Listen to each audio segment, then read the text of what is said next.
Di tanah yang diberkahi para nabi, berdiri sebuah masjid yang menjadi saksi sejarah iman dan doa jutaan manusia. Masjid ini bukan sekedar bangunan, ia adalah simbol harapan, keteguhan, dan kerinduan umat pada kedamaian. Di tempat inilah doa-doa dipanjatkan, dan dari tempat inilah harapan tentang kebebasan Baitul Maqdis terus hidup. Di balik dinding-dinding yang penuh cerita, Baitul Maqdis adalah rumah bagi tawa anak-anak, lantunan ayat suci, dan kehangatan masyarakat yang saling menguatkan. Anak-anak Baitul Maqdis tetap belajar mengaji, tetap bermain, tersenyum, meski dunia di sekitar mereka tak selalu ramah. Di sana kita belajar bahwa bahagia bukan berarti tanpa luka, tapi tetap memilih bersyukur meski dalam keterbatasan. Baitul Maqdis bukan hanya tentang konflik, Baitul Maqdis adalah tentang kehidupan, tentang cinta, tentang manusia yang tetap memilih berbuat baik. Namun, sejak 7 Oktober, dunia kembali menyaksikan betapa rapuhnya rasa aman di tanah Baitul Maqdis. Rumah-rumah runtuh, keluarga terpisah, tangis anak-anak terdengar di antara debu dan reruntuhan. Banyak mimpi terhenti, banyak pelukan tak sempat terucap. Di tengah gelapnya keadaan, mereka bukan hanya kehilangan tempat tinggal, tapi juga kehilangan rasa aman yang seharusnya dimiliki setiap manusia. Dan kepada dunia, Baitul Maqdis seakan bertanya, apakah tangisan kami terdengar? Namun Baitul Maqdis tidak pernah benar-benar menyerah. Di antara puing-puing doa tetap dilangitkan. Di tengah luka senyum masih dihadirkan. Mereka percaya bahwa janji Allah itu nyata. Bahwa kebebasan bukan hanya sekedar mimpi, tapi kepastian yang sedang menunggu waktu. Hari ini kita mungkin belum bisa berada di sana, tapi doa kita bisa sampai ke langit Baitul Maqdis. Dan dari tempat ini, mari kita kirimkan satu pesan sederhana. Baitul Maqdis tidak sendiri, Baitul Maqdis tidak dilupakan, dan Baitul Maqdis akan bebas.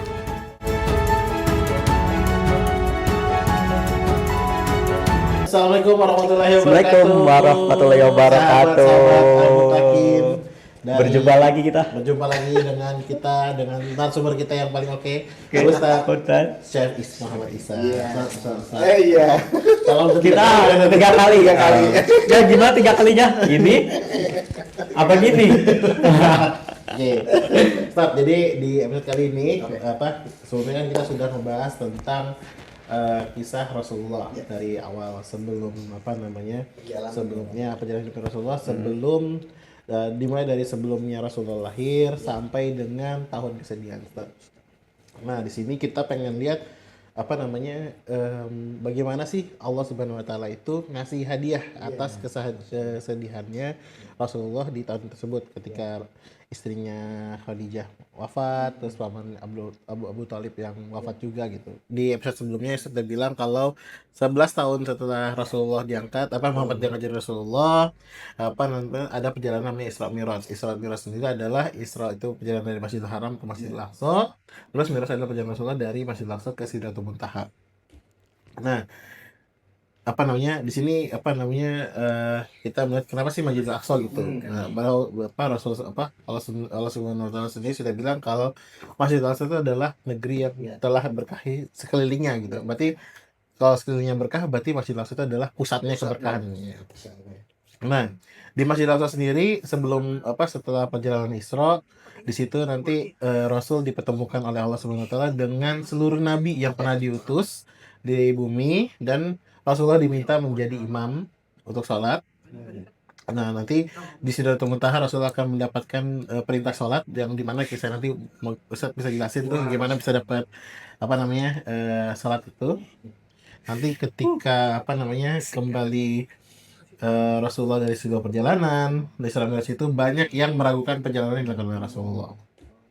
Nah, sampai nanti akan ada konspirasi untuk para kafir Quraisy di Darul Nadwah untuk membunuh Rasulullah SAW. Bahkan sampai nanti Rasulullah itu dikasih poster buruk, yaitu adalah dengan 100 unta ini udah kayak ini bajak laut ya. Dikasih poster gitu ya. Iya. Nah, bahkan nanti Abu Bakar apa namanya nanti kisahnya Abu Bakar hijrah dengan Rasulullah. Bahkan nanti perjalanan itu Allah Subhanahu wa taala itu perjalanan hijrah itu apa namanya dikisahkan dalam Al-Qur'an. Nah, sampai nanti dibentuklah pemerintahan Islam di apa namanya di Madinah. Nah, terus nanti ketika nanti pemerintahan Islam di Madinah sudah berdiri, di mana Rasulullah jadi pemimpinnya, jadi pembuat pemimpin dan sekaligus pembuat kebijakan, nanti ada suatu ketika Rasulullah kembali dengan para sahabat untuk kembali ke Mekah untuk berumroh. Nah, di sini apa namanya nanti yang akan nanti munculnya perjanjian Hudaybiyah. Kita aja Sat, untuk yang teman-teman kita di sini setelah perjalanan Isra Mi'raj itu kita melihat bahwa ketika Rasul itu melakukan perjalanan Isra dan Mi'raj itu seperti Rasul itu dari kayak punya tujuan lebih jelas gitu. Maka di hijrah kan udah sebelumnya sempat hijrah tuh Habasyah yang sebelumnya atau yang lain-lain kan yang tadi saya sebelum saya bilang gitu. Berbeda dengan yang di Madinah ini, Habasyah itu kan mereka cuma numpang. Di Madinah ini mereka jadi punya sistem pemerintahan sendiri. Nah, itu mau dijelaskan saya tanya ini. Wah, Masya Allah sekali ya ini. Sebuah perjalanan yang amat sangat agung gitu ya. Itulah dia perjalanan dakwah dan perjuangan hidup Nabi Muhammad SAW. Tidak ada perjuangan dan tidak ada kisah hidup yang lebih agung dari beliau kan. Luar biasa. Jadi Isra Mi'raj sendiri orang sekalian adalah sebuah perjalanan yang sangat luar biasa ajaibnya yang memang telah dipersiapkan oleh Allah Subhanahu wa taala untuk Nabi Muhammad SAW. Para ulama menjelaskan bahwa itu adalah salah satu cara Allah Subhanahu wa taala untuk menghibur Nabi Muhammad SAW pasca kesedihan yang amat mendalam, yaitu pada peristiwa Amul Huzn atau tahun kesedihan, ya, yang mana wafatnya Siti Khadijah istri beliau dan Abu Thalib itu betul-betul memukul psikologis, memukul mental beliau, sehingga beliau betul-betul merasa sangat sedih gitu. Nah, tetapi memang Allah Subhanahu wa taala membawa beliau ke satu hal yang sangat menakjubkan. Ada dua pandangan terkait dengan Isra Mi'raj ini. Jadi Nabi Muhammad SAW Isra Mi'raj itu apakah rohnya doang? Pandangan pertama. Ada yang menyatakan Nabi Muhammad SAW itu adalah rohnya doang. Jadi rohnya keluar dibawa sama malaikat Jibril gitu, Buraq dan sebagainya. Tapi badannya di rumahnya gitu, badannya di rumahnya di Mekah. Pandangan pertama ya. Nah, ada pandangan kedua bahwa Nabi Muhammad SAW Isra Mi'raj itu ya semua badan-badan. Sama fisiknya juga. Iya, semua badan. Jadi Nabi Muhammad SAW itu Isra Mi'raj itu dalam keadaan sadar sesadar-sadarnya, bukan mimpi, bukan halusinasi, imajinasi, bukan. Tapi memang beliau sadar sesadar-sadarnya, rohnya iya, badannya iya, masih bergabung menjadi satu gitu ya. Nah, kemudian dibawa begitu. Nah, pandangan yang muktabar gitu, yang kuat ya memang bahwa Nabi Muhammad SAW itu Isra Mi'raj itu ya sebadan-badan, rohnya dalam keadaan sadar-sadarnya gitu. Nah, para ulama ya menetapkan bahwa ya memang ada khilafiyah ya, bahwa Isra Mi'raj itu pada tanggal 27 bulan Rajab ya. 27 Rajab. Kemarin. Nah, itu 27 bulan Rajab. Tahun ke-11 kemudian. Nah, 27 Rajab itu ternyata nanti ya ratusan tahun kemudian itu bersamaan momennya dengan Sultan Salahuddin Al-Ayyubi membebaskan tanah suci Palestina dari tangan pasukan salib. 27 Rajab. Oh, itu sama. Betul, sama persis. 27 Rajab tahun 583 Hijriah. Jadi 583 tahun kemudian gitulah kira-kira ya. Masya Allah. Pasca Nabi Muhammad SAW di momen Isra Mi'raj yang sama 27 Rajab juga, Sultan Salahuddin Ayyubi berhasil meraih kembali tanah suci Palestina dari cengkraman pasukan Salib. Masya Allah. Itu nanti ya sesi Ya. berikutnya. Chapter depan. Nah, Nabi Muhammad SAW Isra Mi'raj ya dengan ajaib, dengan cepat ya sekedipan mata gitu. Nah, beliau dari Masjidil Haram ke Masjidil Aqsa. Di Masjidil Aqsa sholat berjamaah bersama dengan seluruh nabi dan rasul. Dalam beberapa hadis sekalian, Nabi Muhammad SAW menjelaskan bahwa seluruh nabi dan rasul ada 124.000 orang. Masya Allah. Jadi semenjak Nabi Adam gitu sama Nabi Muhammad sampai Nabi Muhammad SAW itu nabi dan rasul totally 124.000. Termasuk Nabi Isa ya. Termasuk Nabi Isa di situ. Iya. Ya bisa kita bayangkan rame juga Masjidil Aqsa yang rame juga itu. Rame banget. Ini rame. Nah, Nabi Muhammad SAW sebagai Sayyidul Anbiya wal Mursalin mengimami ya sholat di Masjidil Aqsa tersebut. Nah, 313 orang di antaranya adalah Rasul. Jadi 124.000 Nabi dan Rasul, 313-nya Rasul. Karena memang Nabi dan Rasul itu punya pengertian yang cukup berbeda gitu ya. Gitu. Nah, dari situ, dari Kubatu Sakroh, dari sakrohnya itu, ya batu yang di bawah kubah emas itu, kubah Dome of the Rock itu, Nabi Muhammad naik ke atas, itu dia. Ya, naik ke atas ke Sidratul Muntaha yang itu jauh sekali dari sini. Iya, jauh lah Sat. Kalau ini Jauh. Saya baca Kosmos ya, Kosmosnya Carl Sagan. Ya Allah, itu yang namanya kosmos, alam semesta ya, terdiri dari triliunan galaksi. Lah, dari sini ke matahari aja berapa juta kilometer gitu. Belum ke Andromeda kali, belum ke pinggiran Bima Sakti. Lah ini langit ketujuh, ke sono ke atas lagi. Lah itu mau gimana caranya gitu kan. Nah, itulah. Tapi kalau Allah Subhanahu wa taala yang udah berkuasa, berkehendak kan. Nah, di situ ya Nabi Muhammad SAW dalam beragam riwayat ya kita bisa membacanya dalam Sirah Nabawiyah, kitab-kitab hadis ya. Beliau memasuki satu tempat yang bahkan tidak ada satu malaikat pun pernah masuk ke tempat itu. Ya Sidratul Muntaha itu ya. Jibril aja kayak ketika naik terus itu udah kayak orang capek gitu.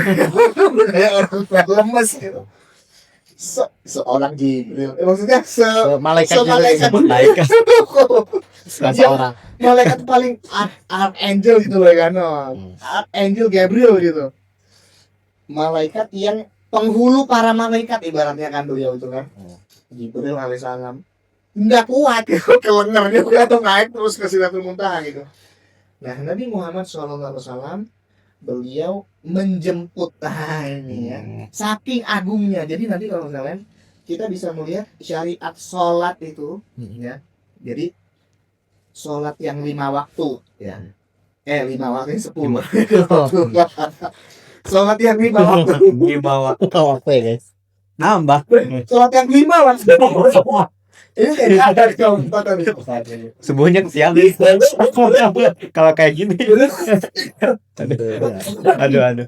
Sholat yang 5 waktu ya adalah satu kewajiban agung. Ya memang semenjak awal diperintahkan berdakwah Nabi Muhammad udah diperintahkan sholat. Tapi specifically sholat yang 5 waktu itu ya pas Isra Mi'raj ya, sebab Nabi Muhammad sebelum Isra Mi'raj itu sholatnya enggak 5 waktu, 2 waktu, pagi dan menurut Islam agama itu pagi dan sore ya, makanya bukrota wa asila ya, fasabbihu bukrota wa asila, maka ingatlah, berzikirlah kepada Allah Subhanahu wa taala di pagi dan sore hari. Rokaatnya 2 rokaat. Jadi secara asasiah itu sholat itu 2 rokaat. Makanya 2 rokaat kan bacaan dinyaringkan, rokaat ketiga sama keempat enggak gitu. Nah 2 rokaat. Ketika Isra Mi'raj, Nabi Muhammad SAW menjemput satu perintah, yaitu sholat 5 waktu. Ya memang kalau kita lihat dari gambaran hadis-hadis kan kayak ada tawar-menawar. Iya nggak sih yang sama Nabi Musa ya? Nah itu kita jangan, masa Nabi Musa yang lebih tahu dari Allah Subhanahu Wa Taala, jangan pikir begitu. Iya. Disuruh balik lagi. Iya balik lagi. Wah 50 waktu kata Nabi Musa ya. Gimana ini? Berat itu, susah ya. Yang segini? Oh, segini. Ya segini. Iya, iya. Lah kalau misalnya iya sholat 50 waktu coba. Kan berarti setiap berapa menit? Setiap 5 menit kita syuting nih, break start. Ya makanya setiap 5 menit. Baru Iya, pembukaan. Iya. Kan kalau 24 jam berapa menit sih? 24 jam berapa menit sih? Dapatnya tuh 60 kali. Kali 24 ya. Iya. Segitulah saya makin lepas. Setiap berapa menit berarti kan sholat dong 50 waktu. Lah ini dapat konsultasi kali gitu sama Nabi Musa alaihissalam ya. Karena kan riwayatnya begitu ya. Udah sampai dikurangin, diturunin sampai pas udah 5 waktu masih berat juga kata Nabi Musa. Bisa nego lagi. Itu Nabi Musa ini. Subhanallah. Mau sampai berapa? 1 waktu kali itu. Nabi Musa. Padahal bisa nego sekali lagi tuh ya. Ayo deal-dealan. Ya Allah subhanallah Nabi Musa. Masih berat 5 waktu. 5 waktu masih berat. Tapi kan Nabi Muhammad SAW karena beliau halus ya, beliau malu kan begitu. Malu pada Allah Subhanahu Wa Taala 5 waktu juga. Dan hari ini 5 waktu juga banyak yang kagak sholat. Subhanallah. Astagfirullah. Nah udah 5 waktu. Nah ada juga kan sekalian ayat-ayat yang ayat-ayat itu kita mengetahui bahwa ayat-ayat itu tuh dibawa Jibril turun dari atas ke sini. Ya. Tapi ada 2 ayat khusus yang dijemput oleh Nabi Muhammad SAW ke atas itu setelah perintah sholat. Dan ayat itu mestinya membuat kita berbahagia ya, bersyukur, berbangga diri juga. Kenapa? Karena Allah Subhanahu Wa Taala berkehendak berkehendak menghadirkan kita, memunculkan kita di zaman ini sebagai umatnya dari Muhammad SAW. Yaitu ada 2 ayat yang diambil oleh Nabi, dijemput, bukan dibawa turun, bukan dianterin ya. Dijemput. 2 ayat itu adalah surat Al-Baqarah, 2 ayat terakhir 245 dan 246. Itu 2 ayat itu diambil ke situ, diambil ke atas. Dan ini ada satu satu kalimat yang oleh Ustadz Nu'man Ali Khan itu di underline sekali, sebab itu sangat-sangat berkesan dan harusnya membayar kita semua. Yang surat Al-Baqarah 285 ya. Amanar Rasulu bima unzila ilaihi mir rabbihi wal mu'minun. Betul? Kullun amana billahi, terus wabi rasuli. Itu ya. Kita kalau ditanya gini pokoknya kalau dikira bisa aja. Ya, mau lebih Masya Allah. Nih operator lebih soleh. Enggak, kita kayak ngeblank gitu kayak gitu. Wah itu amanar rasulu bima unzila ilaihi mir rabbihi wal mu'minun kullun amana billahi wa malaikatihi wa rusulihi wa malaikatihi wa kutubihi wa rusulihi wal yaumil akhir wa amila sholihan dan seterusnya ya. Berikutnya kan yang la yukallifullahu nafsan illa wus'aha laha ma kasabat wa 'alaiha ma kasabat. Nabi sedih dong. Ya kan? Kehilangan orang-orang yang disayang. Dari dulu. Dari kecil. Dari semenjak beliau belum lahir, dalam tanda kutip, penderitaan hidup, ujian hidup, subhanallah, kehilangan bapak, kehilangan ibu, kehilangan anak. Satu hal yang paling berat bagi orang tua itu kalau anaknya meninggal duluan. Berat banget itu. Seluruh anak laki-laki Nabi Muhammad SAW meninggal pas masih kecil. Qasim, Ibrahim. Ya, ada 2 kan. kan makanya Abul Qasim. Dan beliau anak laki-laki itu ada 3. 1 dari Maria Al-Qibti, 2 dari Siti Khadijah kan. Qasim, Abdullah sama Ibrahim dari Maria Al-Qibti. Seluruh anak laki-laki dia wafat ketika masih kecil, umur 1 tahun 2 tahun. Ini lucu-lucunya subhanallah. Ya.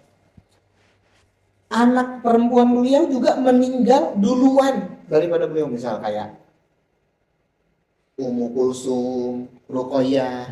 Lagi muda-muda itu nikah sama Utsman bin Affan, meninggal. Coba. Berat kehilangan anak bagi seorang orang tua. Ya, mudah-mudahan Ya Allah. sulit itu coba ya. Ketika Isra Mi'raj di hadapan Allah, ini memang ada Nabi Muhammad pas Isra Mi'raj ngelihat Allah nggak sih? Ah gitu ya. Ya kan? Itu tempat Allah Subhanahu wa taala Sidratul Muntaha. Arsy. Kan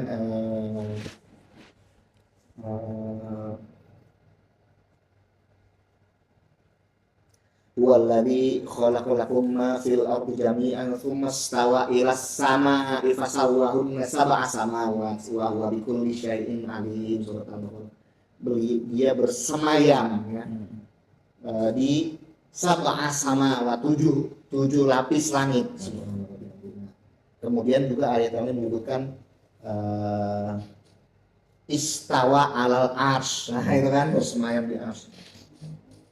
Nah, ketika menghadapi semua itu, Allah Subhanahu wa taala berfirman, la yukallifullahu nafsan illa wus'aha. Laha ma kasabat wa 'alaiha ma kasabat. Ibaratnya kalau Allah kasih ujian gitu, kamu berarti bisa.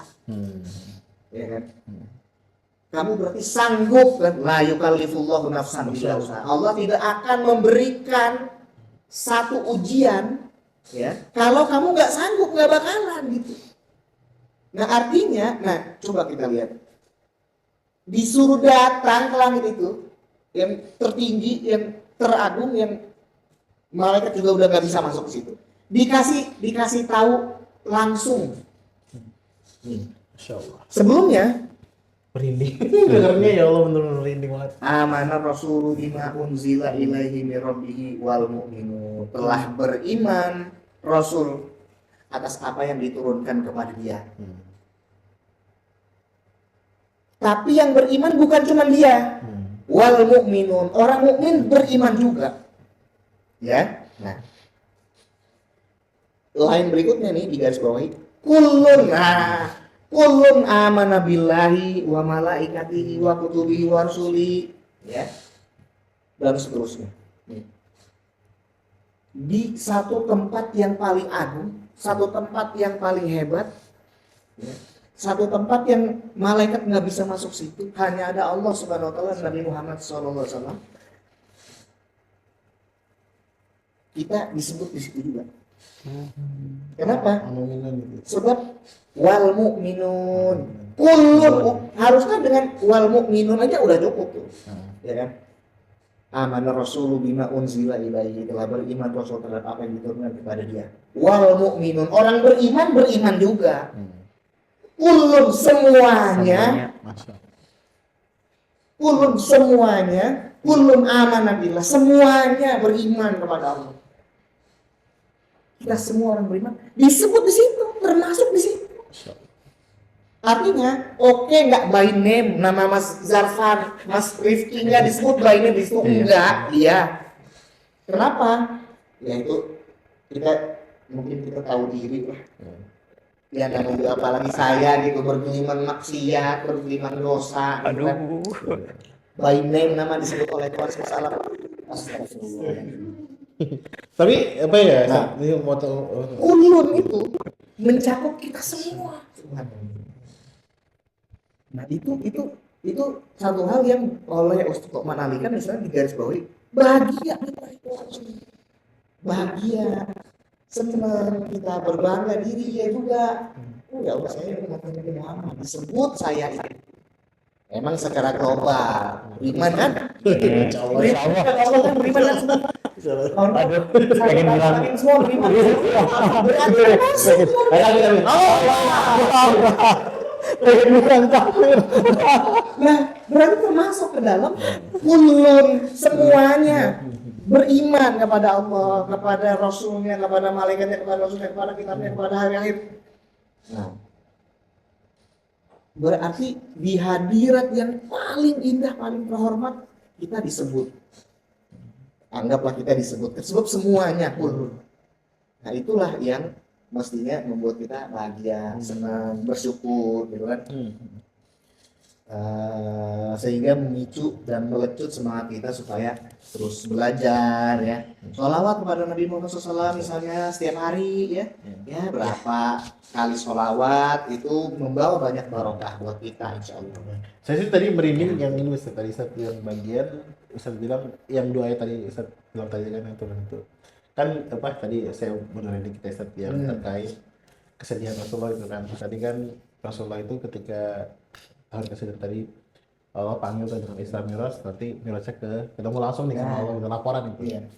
Kayak seolah-olah tuh Rasul tuh dipanggil datang ketemu langsung, Allah cuma buat bilang la yukallifullahu nafsan illa usaha gitu. Jadi kayak ini nih nggak apa namanya, udah pokoknya kamu sanggup memang buat segitu gitu. Saya tuh ngerasa kayak ya Allah, maksudnya Allah baik banget gitu. Sini kayak kalau kita ini mah Misalnya kan kalau misalnya kita punya teman gitu ya, kita teman lagi sedih gitu kan, kita cuma telepon doang, bro, udahlah sabar ya gitu ya. Beda sama, ayo gue ajak sini ke mana, ke sini ke tempat yang bagus kan, itu tempat yang tertinggi gitu kan, tempat paling bagus, bang. Iya healing gitu kan, ajak ke tempat yang paling bagus, terus langsung dibilang, udah bro, itu nggak ada apa-apanya dengan keindahan yang ada di sini gitu. So ya Allah, sedih banget, masya Allah.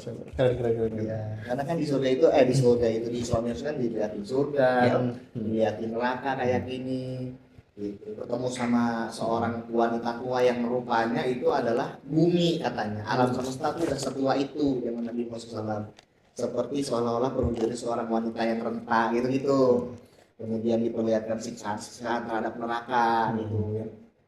Yang tentu saja Nabi Muhammad SAW merasa nggak tega kalau umatnya ya diperlakukan seperti itu di neraka gitu. Makanya beliau meminta ini salah satunya itu yaitu syafaat ya kan, syafaatul uzma gitu. Oke, maksud Ustaz. Ini tadi masya Allah banget sih Ustaz. Ini saya lanjut lagi Ustaz ya. Nah jadi tadi setelah perjalanan Isra Mi'raj, saya jadi ngerti sih maksudnya bagaimana menurut saya Rasul jadi punya visi yang apa ya, lebih jelas dan lebih terstrategis gitu Ustaz. Jadi kenapa bisa bilang begitu, karena ini Ustaz, ketika sudah terbentuk pemerintahan Islam Ustaz yang di Madinah itu, Rasul jadi pemimpin dan pembuat kebijakan gitu kan. Nanti kan banyak tuh kejadian-kejadian, ada perang Badar, perang Khandaq dan sebagainya. Kita nggak bahas di sini gitu. Cuman yang jelas kafir Quraisy itu tidak berhenti untuk mengganggu Rasulullah di Madinah. Nah, suatu ketika beberapa tahun keberapa ya, umrah kembali itu tahun ke-6 ya Ustaz ya, tahun ke-6 ya. Akhirnya Rasulullah ngajak sahabat itu untuk pergi kembali ke Mekah untuk umroh. Umroh itu sampai di sana di Mekah itu ditolak oleh kafir Quraisy. Akhirnya diputuslah Utsman bin Affan sampai terdengar kapan dia terbunuh. Nah, dari perjalanan ini muncullah perjanjian Hudaybiyah.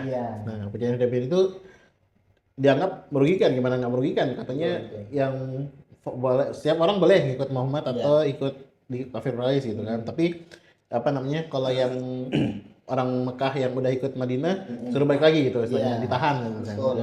Jadi istilahnya kayak gitu. Nah, banyak yang bilang perjanjian ini merugikan, bahkan sampai Umar bin Khattab aja yang dibilang Al-Faruq pembeda itu, dia bilang ini perjanjian merugikan gitu kan.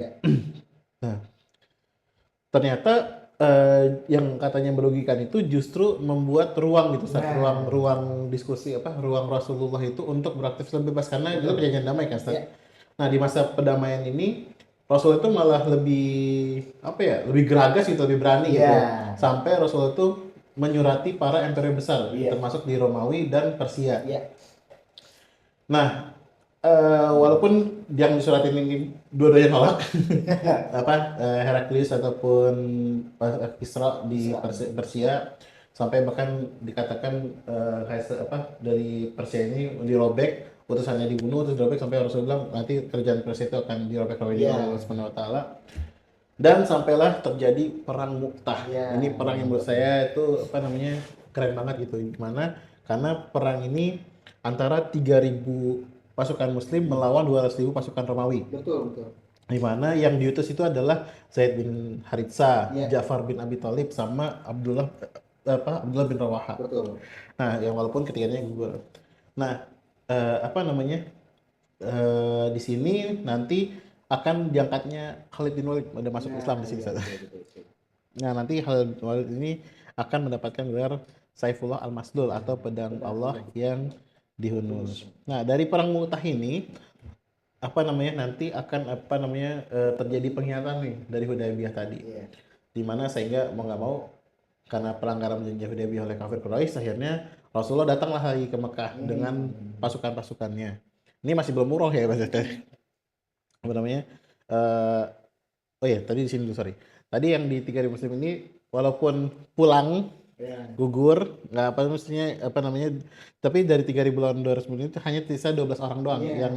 yang syahid tuh. Bayangin. Keren banget.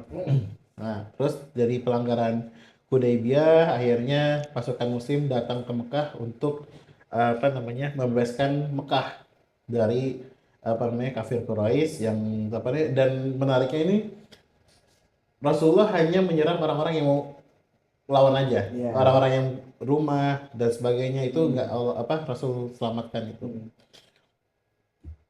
Nah, di sini ketika apa namanya sudah Mekah dibebaskan dan sebagainya, Rasul tuh masih apa namanya melakukan suatu tugas yang menurut saya itu masih nyambung dengan tugas pertama di perang Mu'tah tadi, yaitu adalah tugasnya Usama bin Zaid tadi dengan menyuruh Zaid tadi kebalik. Ya, tadi Zaid bin Harithah anaknya sekarang disuruh Usama bin Zaid untuk menuju Balqa dan Darum. Yang mana menurut saya itu dua tugas tadi kalau menurut referensi dari Profesor Abdul Fattah Al-Wasi itu mereka dua-duanya itu tugas untuk membebaskan tanah harapan yang waktu itu masih dikuasai oleh Romawi.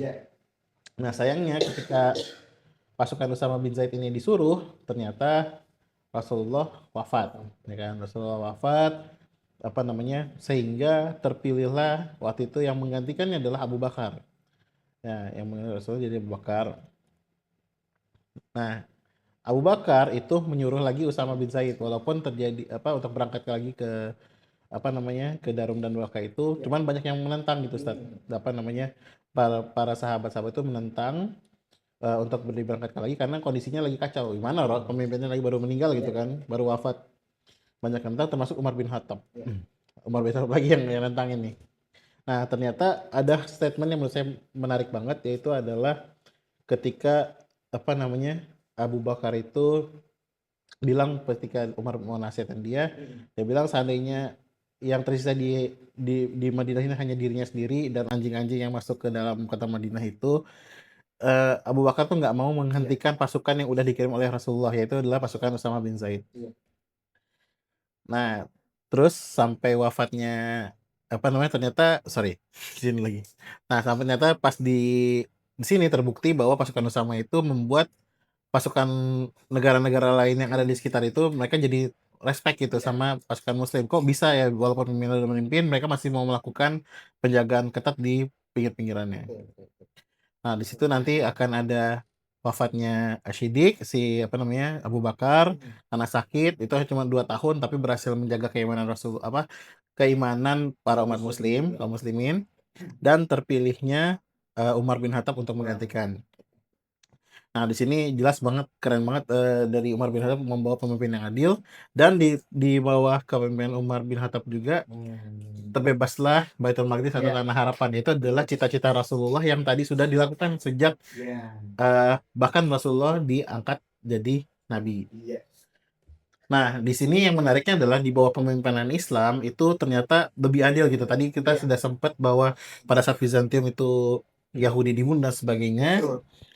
Di sini apa namanya di umat Muslim gereja nggak dihancurin, terus Yahudi tetap boleh tinggal, sementara di Wasara nggak boleh, dan apa namanya mereka tuh yang mau tinggal di Romawi juga nggak masalah, nggak ada mau tinggal di sini juga nggak masalah. Dan uniknya di Palestina itu adalah apa namanya, negeri yang mayoritas non muslim tapi pemimpinnya adalah muslim. Ya, Jadi maksudnya betul. sampai nanti akhirnya wafatnya Umar bin Khattab nanti akan digantikan oleh pengganti setelahnya. Nah, itu kalau kita tuh sebenarnya yang mau kita konfirmasi di sini gitu, Ustaz. Apa namanya, bagaimana sebenarnya sih Umar bin Khattab itu membebaskan Baitul Maqdis gitu, Ustaz.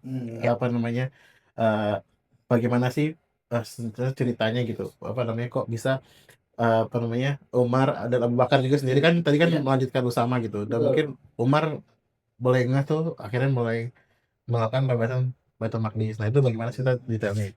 Wah, saya dua perjalanan yang sangat Panjang Bahasa Jawa ringkasnya. Jadi memang pembebasan Baitul Maqdis, ya, pembebasan Masjidil Aqsa itu bisa dibilang sudah dimulai sebenarnya semenjak Nabi Muhammad SAW masih ada. Hal ini terlihat seperti tadi dari dikirimkannya berbagai ekspedisi tempur ke wilayah Syam itu, yang mana memang Masjidil Aqsa itu kan memang ada di wilayah Syam itu ya. Nah, itulah dia yang dilakukan oleh para sahabat di perang Mu'tah itu. Selain itu juga oleh Usamah bin Zaid jadat pasukannya. Nah, hal ini dilanjutkan oleh Khalifah Abu Bakar Siddiq radhiyallahu anhu yang tetap mengirimkan pasukan Usamah bin Zaid walaupun ada banyak tantangan, hambatan, rintangan ya. Dan tentu saja ya masukan-masukan ya dari para sahabat yang lainnya gitu dan kaum muslim yang lainnya. Tapi pokoknya itu adalah sebuah langkah dari Nabi yang harus juga saya lakukan kan gitu seperti itu. Nah, jadi semenjak masa kepemimpinan Khalifah Abu Bakar Siddiq itu gerak untuk melanjutkan ya apa yang dijadikan langkah oleh Nabi Muhammad SAW itu tetap ada. Seperti misalnya Khalifah Abu Bakar Siddiq setelah berhasil meredam ya pemberontakan maupun kekacauan yang dilakukan oleh para nabi palsu. Ya, seperti di perang Yamamah misalnya. Musailamah ya. Kemudian si Sajah At-Tamimi. Jadi setelah Nabi Muhammad SAW itu ada perempuan ngaku jadi nabi juga. Namanya Sajah binti apa gitu ya, At-Tamimi. Banyak yang ngaku nabi Ustaz ya? Banyak, ada Tulaiha dari Bani Asad. Ada Musailamah, Sajah, Tulaiha, sama berapa lagi gitu, ada beberapa orang ya. Dan mereka ini umumnya memiliki angkatan militer yang kuat. Punya pasukan mereka. Di Bogor juga mana ada yang ngaku nabi kok. Emang gak ada pasukan aja. Mereka punya pasukan gitu. Nah, kan tentu ini membahayakan keimanan sekaligus membahayakan situasi kepemimpinan kekhilafahan ketika itu gitu. Makanya oleh Abu Bakar As-Siddiq ditindak tegas sekaligus juga dengan anasir-anasir orang yang tidak mau membayar zakat ya.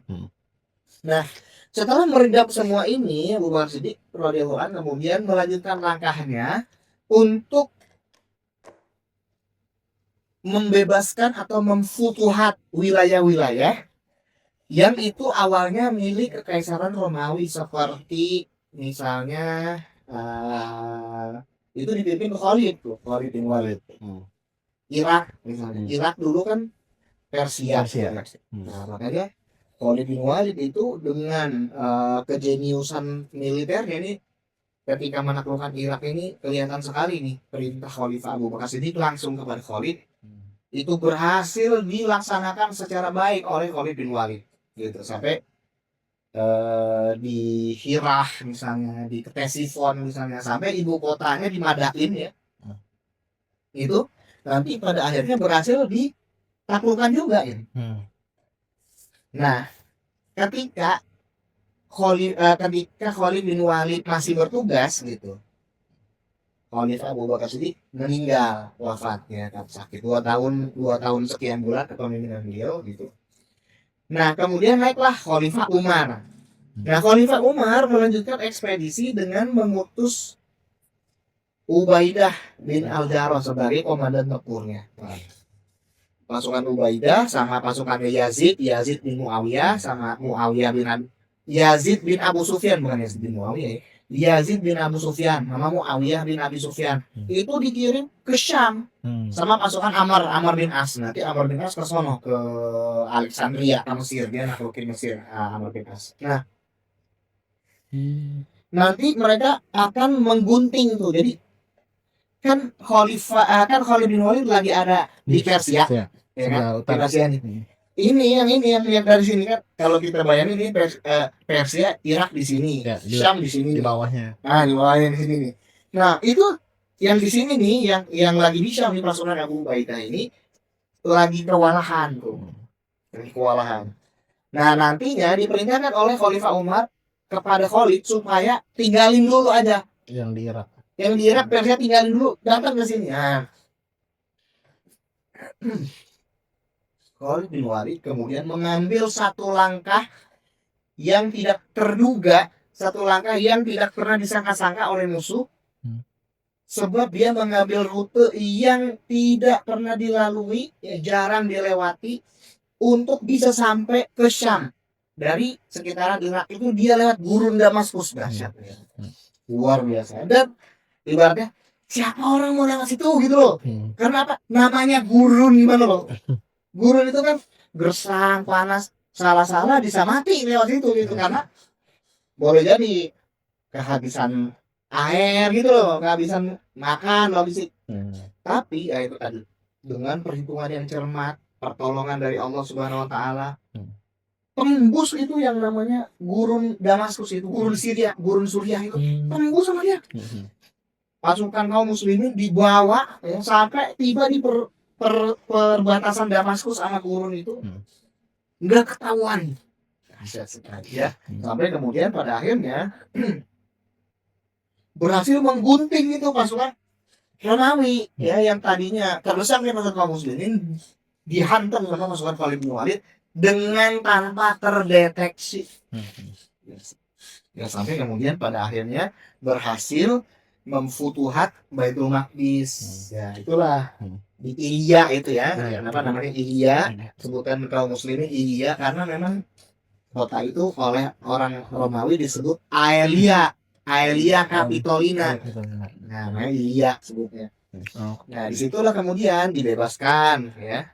Nah, Patriark Sophronius itulah yang menyerahkan kunci kota itu kepada Khalifah Umar yang datang langsung untuk menyerahkan kunci itu, menaiki keledai kan, kemudian beliau kayak dalam tanda kutip nggak disangka gitu ya, oh ini khalifahnya bajunya sederhana, ada tambalnya ya, bahkan ada salah satu kisah yang menuturkan ada seorang pemuda yang tahu iseng, tahu ngitungin berapa banyak tambalan di bajunya Khalifah Umar. Oh ini Kalau sekarang nanya berapa harga outfitmu ya? Dari Shopee.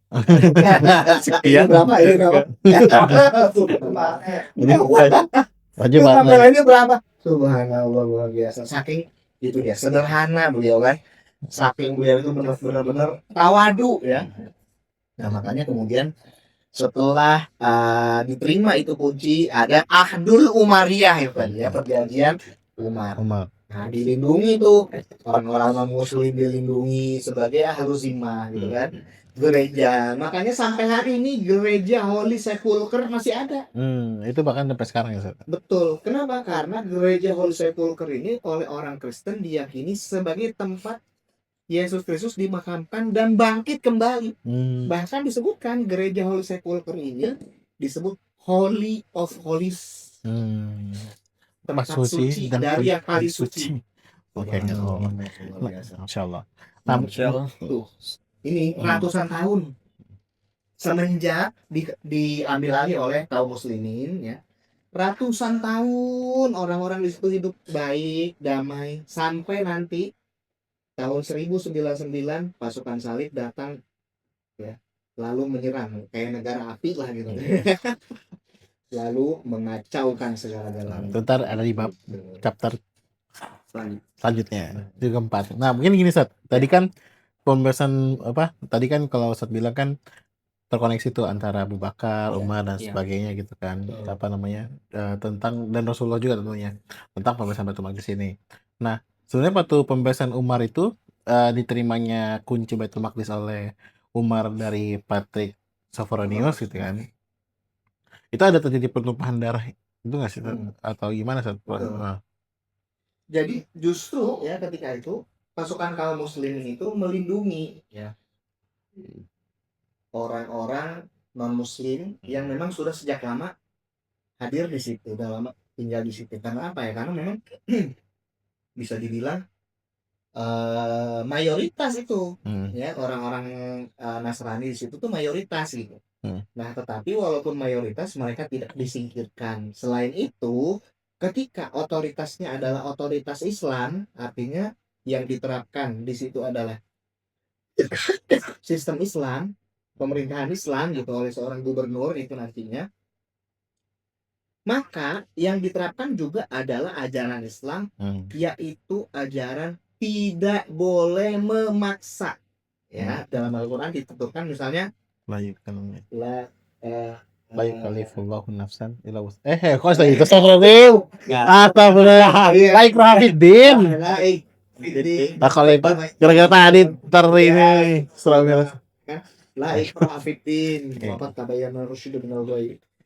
Tidak ada paksaan dalam memasuki agama Islam. Artinya orang-orang Nasrani yang memang udah sejak lama berabad-abad mungkin ya, puluhan tahun tinggal di situ, mau tetap Nasrani ya udah biarin gitu. Tempat ibadahnya misalnya salib-salibnya gitu ya nggak diapa-apain udah gitu ya. Nah, mereka hidup dalam harmoni toleransi ketika pemerintahan Islam, ketika syariat Islam tegak di situ gitu. Nah, karenanya kita bisa melihat sebenarnya situasi Baitul Maqdis ya, Yerusalem gitu, ketika kayak sekarang rusuh, kacau, orang diserang, orang dibunuh, itu siapa otoritasnya gitu kira-kira. Dulu pas zaman pasukan salib gitu juga tuh. Kacau juga, kaum muslimin ya disingkirkan segala macam. Iya. Kalau Tapi zaman Islam, nah itu toleransi ratusan tahun. ya berarti kalau kita lihat sih sebenarnya dari referensi yang kita dapat gitu Ustadz ya. Jadi apa namanya ketika itu Umar tuh cuma datang doang gitu. Maksudnya pasukan satu nggak ada nyerang ke Baitul Maqdis sama sekali. Mereka cuma ngumpul di tadi mungkin Ustadz bilang tadi kan datang dari pasukan apa namanya Khalid bin Walid sama Abu Ubaidah. Terus nanti dari Mesir ada apa namanya ada apa Amr bin As ya tadi Ustadz. Itu dari Mesir gitu. Karena mereka nggak ada pertempuran sama sekali gitu. Oke keren. Lu ada pertanyaan nggak? Ya kalau kayak pertempuran dalam jihad untuk menjelang membuka atau memfutuhat Palestina ya ada juga, karena seperti misalnya ada pertempuran di sekitar Damaskus misalnya gitu antara pasukan kaum muslimin dan pasukan Romawi gitu ya. Tapi setelah dipatahkan dengan datangnya pasukan Khalid bin Walid gitu. Nah, pada saat itu udah bisa dibilang udah tunduk tuh militer Bizantium, militer Romawi Timur udah tunduk tuh.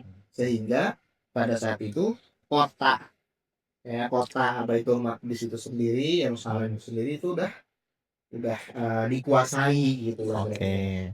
Nah, Sat, ini sebagai penutup Ki. Mau nanya Apa atau ya? mau nyimpulkan?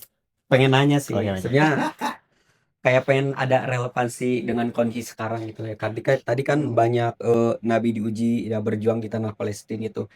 Cuma pesan apa gitu yang Allah pengen sampaikan ke kita melalui perjalanan para nabi itu, Sat? Singkat aja sih gitu. Dahsyat sekali. Berarti penutup Sat. Ya. Sebagai penutup. Ya, jadi memang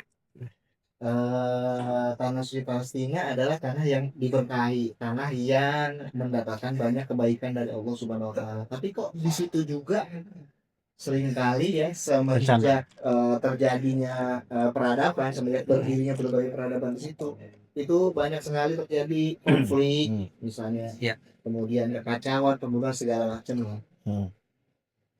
Nah itu sebenarnya menurut kalian adalah wujud dari apa yang difirmankan oleh Allah Subhanahu Wa Taala di dalam surat Al-Mulk ayat kedua. ya. Hmm. Nah, allazi khalaqal mauta wal hayata liyabluwakum ayyukum ahsanu amala. Hmm. Dialah yang menciptakan kematian dan kehidupan untuk melihat siapa di antara kalian yang paling baik amalnya. Hmm. Ya kalau misalnya kita melihat bahwa muka bumi ini dimanapun itu, pasti dia akan selalu menjadi tempat perseteruan antara yang hak dan yang batil, gitu. Baik itu di tanah-tanah biasa, gitu, maupun di tanah manapun, bahkan termasuk di tanah yang diberkati, itu juga menjadi tempat untuk bergumulnya antara yang hak dan yang batil. Kenapa? Sebab yang hak dan yang batil itu tidak bisa bersatu. Dalam Al-Quran, la wala talbisul haqqo bil batili wa taktumul haqqo wa antum ta'lamun. Itu perintah Allah kepada Bani Israel, jangan mencampurkan antara yang hak dan yang batil, padahal dan menyembunyikan kebenaran, padahal kamu mengetahui. Nah, makanya terjadi konflik itu tentu antara yang hak dan yang batil, ya. Kalau misalnya dalam konteks sekarang misalnya, ya, antara kita kaum muslimin dengan saudara kita kaum muslimin Palestina terus melawan penjajahan yang dilakukan misalnya oleh entitas Zionis Yahudi misalnya. Nah, itu perseteruan antara yang hak dan yang batil. Terjadi dia di tanah yang diberkahi. Untuk apa? Untuk menguji kita, baik yang kaum muslimin yang tinggal di situ maupun kita kaum muslimin yang tinggal jauh dari situ, kita semua diuji dengan itu. Siapa yang paling baik amalnya? Ya, ada orang-orang yang istiqomah berjihad di situ, karena dia memang tinggal di situ. Misalnya, ada misalnya kayak kita, apa yang kita bisa lakukan di sini, memberikan berbagai bantuan misalnya, secara logistik, medis. Dan berbagai bantuan apa yang kita bisa. Nah, selain itu kita juga berdakwah untuk membangkitkan kesadaran kaum muslimin, ya, supaya bangkit dan nantinya bisa merebut kembali tanah suci Palestina itu, menyingkirkan entitas Zionis Yahudi. Amin, insyaallah. Oke. Thank you, Ustaz. Kita nanti jadi bagiannya. Amin, ya Allah. Walaupun jadi remahannya doang ya. Jadi sebagai penutup, Ustaz, kan apa namanya? Tadi kan udah dijelaskan Ustaz panjang ya. Oke. Jadi itu the next chapter itu. Kan sebenarnya sebelumnya di chapter kedua Ustaz udah bilang tuh, udah ada spill apa tentang siapa berapa strategis Baitul Maqdis itu dari sisi geopolitik ya, Ustaz ya. Dimana karena pertama posisinya di tengah-tengah, terus apa namanya, maksudnya juga bilang siapapun yang menguasai Palestina atau Baitul Maqdis itu mereka akan justru menguasai dunia. Itu terbukti ketika Romawi megang Baitul Maqdis, mereka berkuasa pada saat itu. Nah, di chapter berikutnya, di chapter keempat nanti, kita akan melihat bagaimana ketika Muslim yang memegang Baitul Maqdis, yang sampai kita sebut dengan the Golden Ages gitu. Nah, jadi buat teman-teman yang puasanya masih belum batal, belum batal, kita lanjut ke chapter keempat di episode berikutnya. Dadah, assalamualaikum warahmatullahi wabarakatuh. Assalamualaikum warahmatullahi wabarakatuh. Buat sahabat yang mau mendukung program dakwah Sam, bisa dengan membeli merchandise dari kami. Ada t-shirt, ada tote bag, dan masih banyak lagi. Sebagian keuntungan juga akan kami salurkan kepada saudara-saudara kita di Palestina. Jadi jangan lupa dukung kita ya.